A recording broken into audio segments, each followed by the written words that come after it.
Welcome back to the Six Hockey post-draft show. Thomas West alongside Liam Crothers. Today's show is about the Windsor Spitfires as we take a look at some of their picks right now. Francesco De Leche, an interesting defender that they took there. He could provide some value. Joshua Branton is a very strong goalie.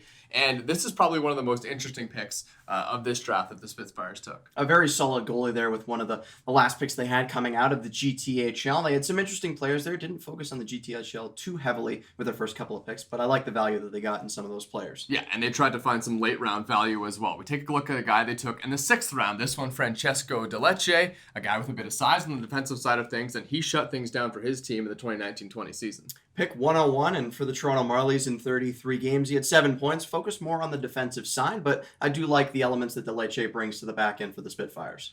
And on the goalie side of things, Josh Branton, this is a guy who is very strong. We mentioned earlier in an earlier show that he split starts with Antonino Rizzo, but he was a very strong goalie on that Toronto Junior Canadiens team. I would say that I was more impressed with the way that Branton played over Rizzo, and maybe that's confirmation bias. We did see more of Josh Branton play, but from what I saw, a very methodical goaltender, very poised in the net, and I'm excited to see what he can do at the next level.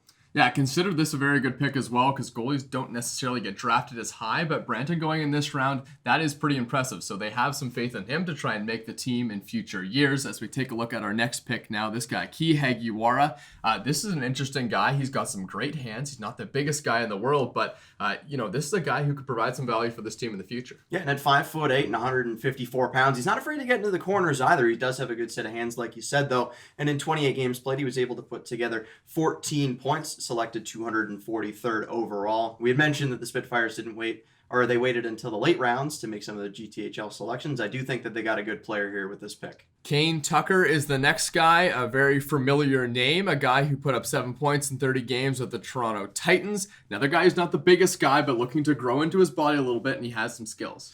Yeah, and the Windsor Spitfires here opting for one of the smaller players available on the Toronto Titans at this point in the draft. I think it was a little bit different to see them go the smaller route. We know that they do have an affinity for some of the bigger players historically, but here they went with a little bit more skill in terms of player size.